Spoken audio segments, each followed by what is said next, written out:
So now to hats here that I've made. I've made a few hats in my lifetime, and have given almost all of them away, which is what I intended to do with my hats.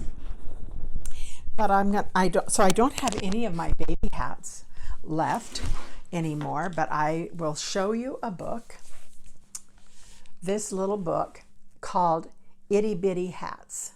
This is a great hat book. If you are especially a beginner knitter and you want some fun projects, this is a great hat. Simple instructions and wonderful, fun ideas. I'm going to get to some pictures here that will show you some of the hats. They kind of spread them out a bit.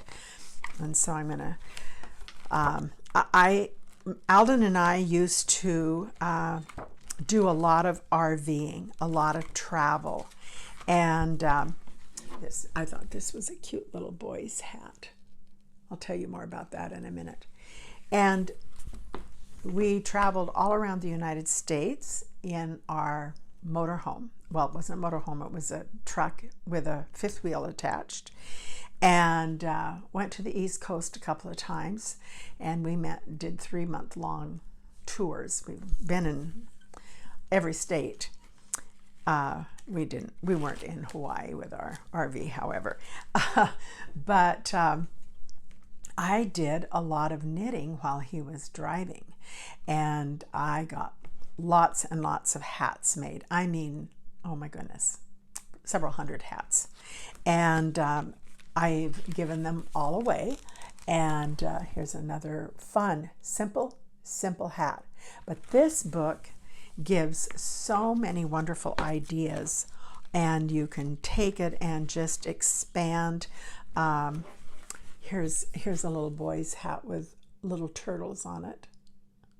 You can see the hat is just a simple hat, and then decorated with the turtles. I'm going to find another hat in here. I mean, how cute is this? Feathers in the hat. Now, some little girl would love that. Simple hat. Most of these are made with cotton, but they can be a cotton and acrylic blend for a child's hat. I think it's best to have it washable. And here's a cute, silly little hat. It's got some little ears up there.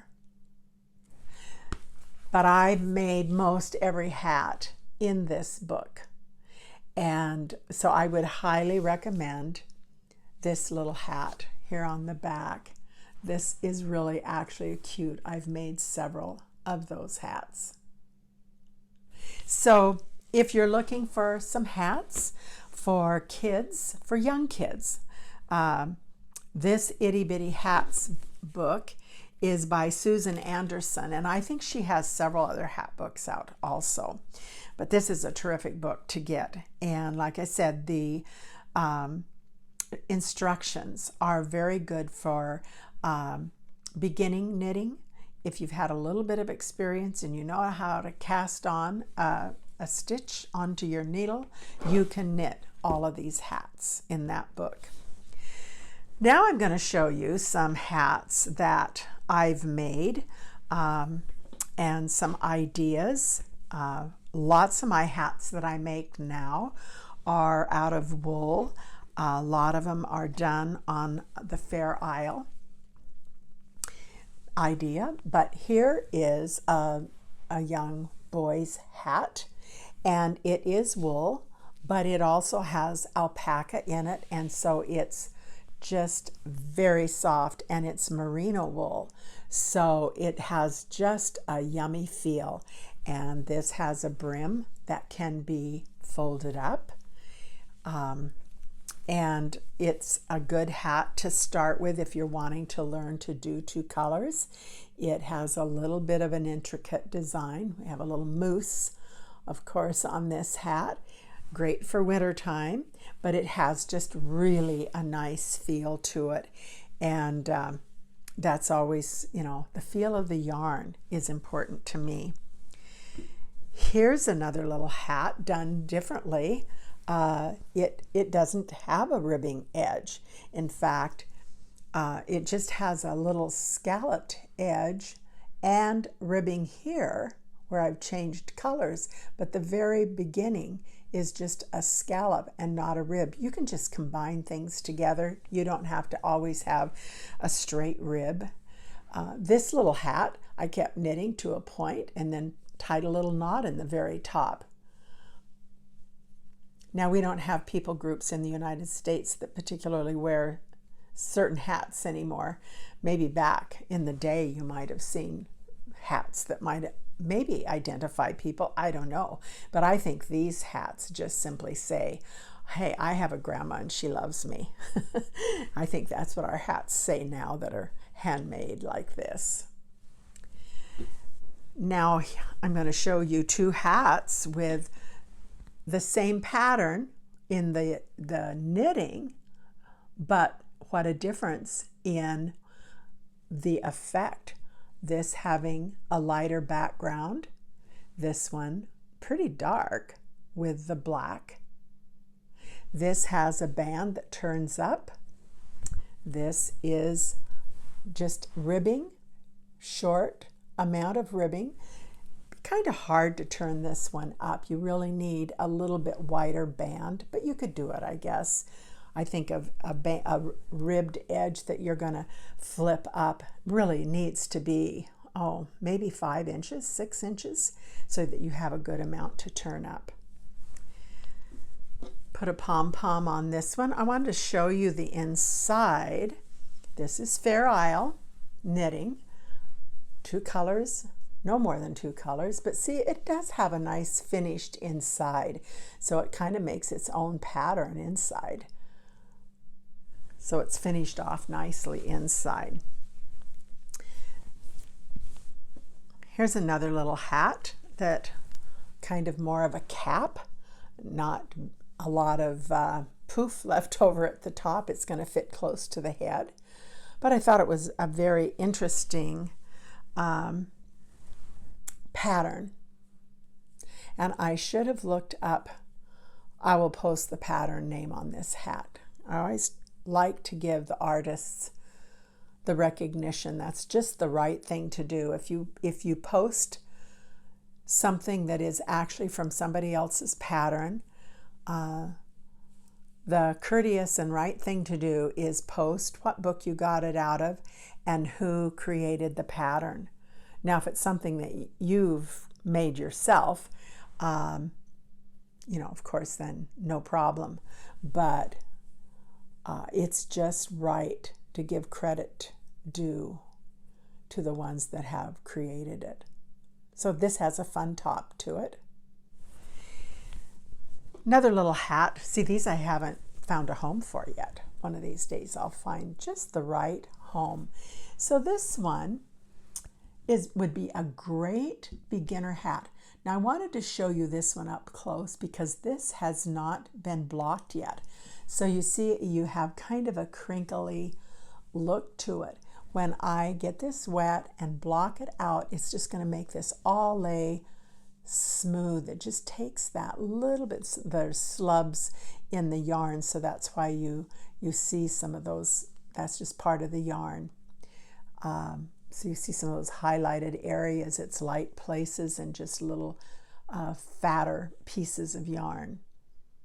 But this, being Fair Isle, is really a simple little pattern to follow, not complicated at all. Would be a good one to start out with. Now I'm going to show you 2 hats, very similar, out of the same book. This one hasn't been blocked. This one's been blocked. But look at the difference that you come up with by just changing color scheme. That's all it's done, is just using different colors, 2 different yarns also, I might say, 2 different weights, but amazing what just changing color can do with the same pattern. Now this little hat here, I like doing this. It has a felt, or actually this is a fleece, a really, really fine, lightweight fleece. And I've sewn that in on the part of the hat that hits the forehead, because some people find wool being kind of itchy, and especially if you're outdoors where you maybe start to sweat, and it can feel very itchy to the skin. Well, this fleece just solves that problem, and it's sewn on by hand. And what you do is you leave them separated at the ends. You don't connect these two ends, so that when a person puts the hat on, see, there's give. Different head sizes can fit into it quite nicely. So I'll show you this hat that I've finished, but see, I haven't put that fleece piece in there. And I find fleece works the best. There's some other felt you could use, but I think this fleece feels so yummy. It has such a nice satiny finish to it. Would feel good on the forehead. So this hat has not been blocked yet. And when I block it, the crinkle, see how you can see it's just not quite as smooth textured as what this one is that's been blocked. So blocking, for a hat like this, I don't soak it and get it just saturated. If I'm doing a sweater, I put it in the water and I just let it sit there for 10-20 minutes so that it really absorbs all the water in the fiber. This, I just get really, really good and damp. In fact, often I'll just use a spray bottle with just tepid water, and I spray inside and out, and I get it pretty moist, but it's just not dripping heavy with water. And then pin it out, make sure it's the size inch-wise that you want for the head that you're making it for, and then let it dry. And it just finishes off. I've had people say, well, why would you need to block a hat? Well, that's why. Out of this kind of wool. Some yarns you could get by with not blocking. This particular hat right here is a wool blend, and it has some alpaca, has a little silk in it. And actually, this hasn't been blocked, and it really doesn't need it. So it all depends upon your fiber. The last hat I want to show you, talking about color and the same pattern. So now we have, this hasn't been blocked yet, but we have the same pattern, two different hats, two different looks, same pattern, just by changing color.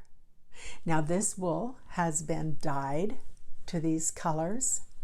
I think even the gray has been dyed. The beauty about this hat and this one, these are natural fibers off of the sheep. They have not been dyed. They're natural fibers, and I love that. You know, sheep come in many colors, and it's just really nice. You have no dyes. It's natural, and I just think there's something very, very fun and unique about having just the natural wool. Who knew? And there's other colors. There's some rust tone colors, and I have a little stash of some natural fibers from some Shetland sheep that I'm kind of coveting and haven't decided what I'm going to make out of it yet. But I love the idea of the natural fibers. And there are some people, some knitters, that kind of have switched over to not wanting to knit with anything that has chemical dye. So there's even dyeing now going on that's with all natural fibers in seaweed and grasses and marigolds, you know, flowers. Marigolds have the yellows. And so there's a whole line of wool now that is dyed with natural dyes, so there's no chemicals in it. And it's better, I guess, for all of us. It's better to wear. It's better for the earth for sure, because there's a lot of chemicals in dyes that is in the fiber industry, be it cotton or wools. There's lots of chemicals. So there's quite a surge of not having chemicals in the fibers. And so it actually is kind of a treat to be able to find some natural fibers that have not been treated chemically. And it's an art unto itself to dye. And I was watching a thing on the internet today of some hand-dyed yarns came off a particular farm, and they have all their own wool spun. And so they're raising the sheep, they're spinning their own wool, they're dyeing it with natural dyes. And these are not inexpensive, because it takes a lot of manpower, and they're only able to do small batches at a time. So some of those skeins are like $35 to $45 a skein. So when you buy that, you're really buying a treasure, and you want to make something that is going to last and be around for a while. And not everybody is going to appreciate that, but I think we're becoming more and more aware of the importance of really good fibers. For so long, well, in fact, I can remember as a child when plastics became so popular, and we wanted everything out of plastic. I mean, in the 50s, it was unique. I mean, my goodness, look how well Tupperware did, right? That was some of the first plastic containers that we had access to. And now I think we're thinking more along the line of how can we get away from having so much plastic. And nylon, acrylic, all of that is man-made fiber.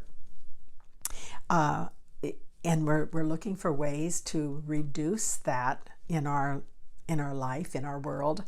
One last little story. When we were 2 years ago now in Edinburgh, we went to a little woolen mill where they were doing small batches of sheep, fleece, and alpaca. And they were mixing different blends of fibers together and spinning them. And they also used silk. And so the lady that was showing us around, and it was a very small facility. One of these days I'll post some pictures about that because it was so interesting. And she brought out this lovely, was very white fiber. It was in, I don't know, pieces about maybe that long. And she said, feel this. And oh my goodness, it was so silk. I thought for sure it was silk. Well, it was rose stem. Fiber from the stems of roses, and it was something being processed in China, and they were getting it in to actually mix it with their wools and alpaca to come up with a whole new fiber. And it was every bit as wonderful as what silk. And I don't know that it was better in thinking about it. You know, who knows what they processed the rose stems through to actually get that fiber. But my point being that there are so many different things being added to wool to actually make them more wearable. Because some wool, if it's not really fine wool, in the beginning can be a little scratchy until it is worn a bit. And so they're doing all kinds of things with fibers to improve, especially in the knitting world, but they're not cheap. And so not everybody is going to run out and buy a skein of yarn that's maybe enough to make a shawl. It probably would take two to make a nice big, wrap. And so right away you've got $60 to $80 in some fiber. So my yarn that I'm using, I've not paid $60 for, but it adds up. And if you're looking to make a sweater out of some of these yarns, you can see right away you can have several $100s in good yarn. But I'm all about using good yarn, because if we use yarn that has too much acrylic in it, if it's not a good blend, it's going to stretch, it's going to pell up, and you're going to hate it. So there's a lot of things to think about when choosing yarns. And so for these hats, I've chosen a good yarn. These are 100% wool, and they're going to hold their shape, and they're going to last for years. So, you might look at a hat and say, well, I could get a hat down at the dollar store. Well, that's true, you can, but it won't be good wool. It will be a lot of acrylic, and that's okay for some situations. But these hats are made out of good wool that will hold their shape, and there's a lot of colors to choose from. This is actually Shetland wool, and so it makes my knitting fun. I like to work with a good product because I want it to last after I'm through with it. So that's my story about hats. I hope you found that interesting.